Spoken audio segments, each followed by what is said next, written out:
Ngayon kung paano mag-download ng PBA 2K19. So, ito siya guys. So, papakita ko sa inyo. Papakita ko lang sa inyo kung paano siya i-download. So, ito siya guys. So, yan siya guys. So, yan. Tuturuan ko kayo kung paano siya i-download guys. Ito. Yan. So, ayan siya. Okay. Ang unang-unang nyong gagawin is punta muna kayo sa YouTube nyo. Ayan. Ito siya guys, oh. Ito yung YouTube. Ayan, YouTube. Pindutin nyo yan. Hintayin nyo lang. So, ang pala nito, ang size lang nito is 200 MB lang naman siya guys. Hindi siya ganong kalaki yan. So kaya kayang-kaya nyo i-download yan. Lalo na kapag naka-wifi kayo. Mabilis lang yan guys. So ito siya guys. Ito na. Search nyo lang dito is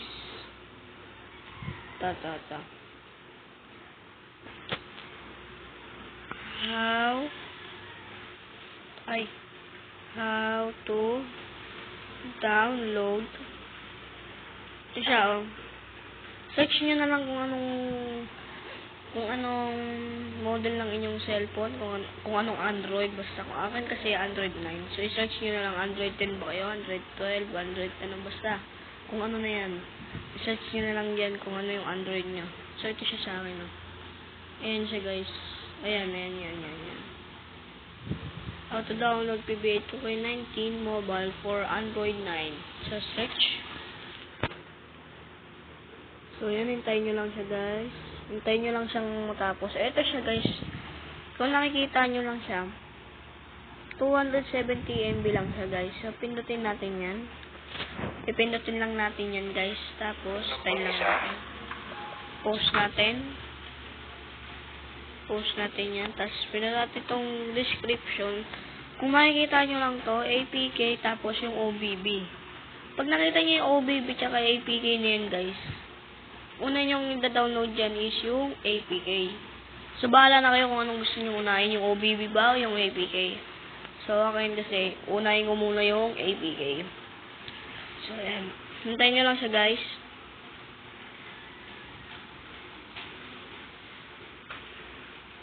Hintayin nyo lang siyang matapos. So, sa akin kasi, mahina kasi yung signal ko, guys. Sorry. Mahina yung signal ko, kaya medyo mabagal siya, guys. So, ayan. Scroll down lang siya. Hanapin nyo lang. Pag may nakita kayong open na nakasulat, so, pindutin nyo lang yung open. Hanapin nyo. So, ito na siya, guys, oh. Pakita ko sa inyo. Ito siya. Ayan. Pindutin nyo yung open.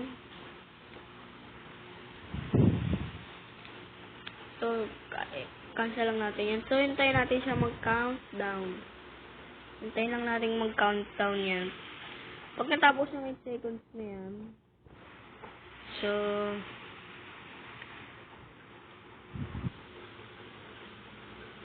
yun, natapos na yung countdown niya. Nakikita nyo naman, 0 na siya. Kinat ko na lang yung video kasi medyo matagal lang siya. Pag na 0 na yan, guys, nakikita nyo tong nakikita nyo tong 0 na yan. Yan, 0. Pag naka-0 na yan, pwede nyo na siyang scroll down. Tapos, pinutin nyo tong get link. So, ayan. Pinutin nyo yung get link. So, back. Tayo nyo lang siya, guys. Pinutin nyo tong Chrome. Tapos, ayan na. So, mapupunta siya sa Mediafire. Pag napunta kayo sa Mediafire, pindutin nyo tong continue. So, ayan. Automatic na siya, guys. Ayan. Yung APK niya pala, guys, 200 MB lang. 200 MB siya. So, pag na-download nyo na yan, kasi ako, hindi ko na-download yan kasi meron na po ako yan. Okay. So, pag na-download nyo na po yan, pindutin nyo lang po itong, ayan, yan, para pag ginownload nyo, pindutin nyo lang po yung kulay blue na yan. Tapos pag na-download nyo na po yan, pwede na po kayong mag-back. Back. Yan. So, back. Back lang, back. So, X lang natin yun, guys. So, hintayin nyo lang yan, guys. Hintayin nyo lang siyang matapos. Yan, hintayin nyo lang siya, guys. Yan. Hintayin nyo lang siya mag-loading. Tapos yan, pag nag-ano na ulit, guys, is pinutin nyo tong description ulit. At tapos, i-download nyo na po ulit. I-download nyo na po yung OBB. So, yan. Pinutin nyo yung OBB. Yan. So, ang kailangan lang nating apps dyan is yung Archiver. Kung wala pa po kayo na sa inyong phone, mag-download po kayo. So, mamaya ko po ituturo sa inyo kung ano po yung Archiver. Kung alam nyo naman po yun, is mag-download na kayo. Pero sa mga hindi pa nakakalam sa Archiver, tuturuan ko po kayo kung paano gumamit ng app na yun at paano i-download yun. So, makukuha lang naman siya sa Play Store. Sa Play Store lang naman siya, guys. At mababa lang yung kanyang MB. Mababa lang naman. So, pag may nakita ulit kayong open dito, so, ito yung open. Yan. Nakita nyo yan. Pindutin nyo lang yan, guys. Pindutin nyo lang ulit yan. Sintayin nyo lang ulit po mag-countdown. So, yan. Hindi ko na po ikakat dito yung video kasi medyo mabilis na siya. So, yan. So, yan. Cancel nyo lang po yan. Tapos, wait. Back ulit. So, scroll down. Tapos, pag nakita nyo po itong get link, pindutin nyo lang po ulit yung get link na yan. So, yan. Hintayin nyo lang po. Tapos, pindutin nyo po ulit tong Chrome. So, hintayin nyo lang po. Pupunta po ulit siya sa link na Mediafire. So, yan po. So, continue na lang po siya. Continue para mabilis po. Tapos yan. Bali 400 MB din siya. Pero, mababa lang naman kung naka-wifi kayo. So, yan po. Bali 400 MB lang siya, guys. So, yan. Pag click nyo yan, click nyo ulit ito kagaya ng sabi sa inyo kanina. Pag magda-download kayo, i-click nyo lang yan, guys. Click nyo lang yan. So, itong larong to, guys, is wala siyang virus. Hindi siya magka-crash sa inyong mga phone. So, pag na-download nyo na yan, guys, yung sinabi sa inyo sa Archiver, da-download nyo po siya dito sa Play Store. So, ayan. Palitan ko lang ulit. So, ayan siya, guys. Ito siya, yung wait lang. Ito po siya yung Play Store. Pindutin nyo lang po yung Play Store. So, ayan. Pindutin nyo lang po yan.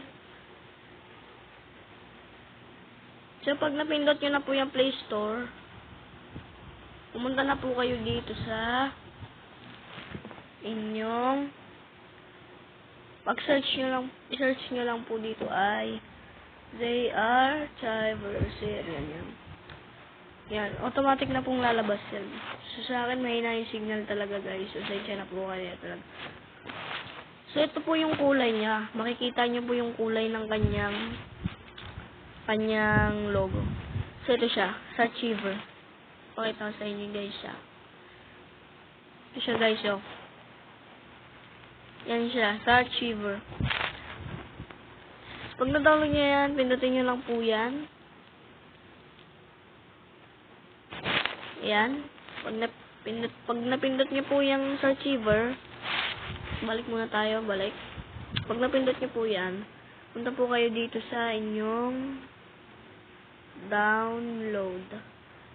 So, yan. Pag pindutin nyo lang po yung download, napindot nyo po yung download, ito po agad yung lalabas. So, hanapin nyo lang po yung APK nya, guys. Ito siya, guys. Ito yung APK nya, guys. So, yan siya. So, pindutin lang natin yan. Tapos, pindutin nyo tong view. Tapos, click nyo lang yan. Tapos, pindutin nyo tong install.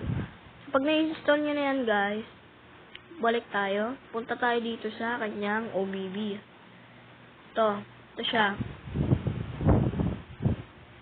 Ayan siya, guys. Ayan yung OBB niya. So, click nyo lang yan. View ulit. Tapos, ayan. Tapos, copy. Tapos, back.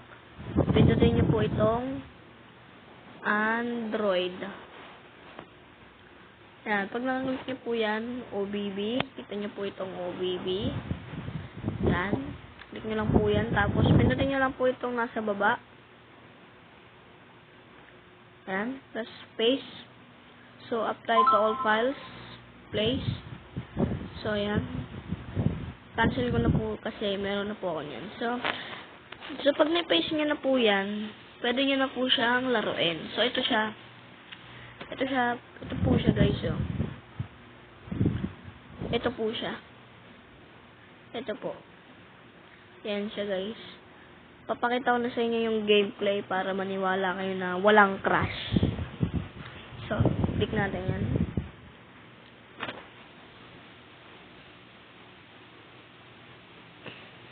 Hintayin nyo lang po yan. Okay. Back ulit. Yan. So, yun yung logo niya, guys. PBA 2K19. So, pindutin nyo lang po itong play now. Ayan po yung play now. Pero pwede rin po kayong pumili ng inyong games. Pindutin nyo lang po yung games mode. Yan. Tapos pwede rin po kayong makipaglaro sa inyong katabi. So, sa inyong mga kaibigan. Kapag meron po kayong ganitong PBA. Kunwari, yung kaibigan nyo po ay merong PBA ganito. Kasi ikaw din po meron pag ganito. Pwede po kayong maglaro ng 5v5. Sa Bluetooth lang po siya, hindi po siya online pag nagsama. So, ito na, play now. So, maganda na rin yung graphics niya, guys. Tingnan nyo. Pipili lang po kayo ng team. So, yan. Pili lang po kayo ng team dyan. So, akin itong Philippines Mighty Sports. So, bibili naman kayo dito ng inyong kalaban. Pag gusto niya, pag nakakapili na po pala kayo ng inyong team is pipindutin nyo lang ito. Ayan. Pindutin nyo lang yung mismong picture niya. Tapos okay na po yun. May makikita po kayong ilaw na ganyan. Tignan nyo po yung picture niya. May makikita po kayong mga ilaw. Pag may ilaw na pong ganyan, ibig sabihin yun na po yung inyong team na napili. So yun. So, pamili na po tayo ng ating kalaban. So, itong kakalaban natin, Gilas Pilipinas.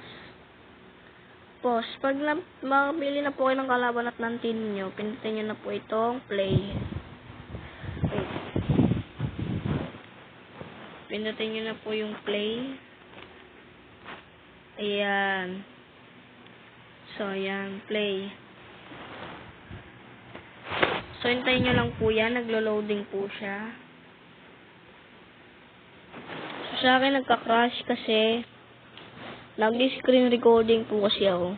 So, pag nilaro nyo po yan, siguradong walang crash. Maniwala po kayo, hindi po ako, Okay? So, dito na lang po tatapusin yung aking video kasi po nagka-crash yung sa akin kasi naglalag po kasi yung cellphone ko kapag nag-screen recording ako. So, dito ko na lang po tatapusin. Bye-bye. Huwag niyo pong kalimutan mag-subscribe, mag-like, and mag-comment, at i-share niyo na rin tong video na to kung nagustuhan niyo ang aking tutorial. Goodbye!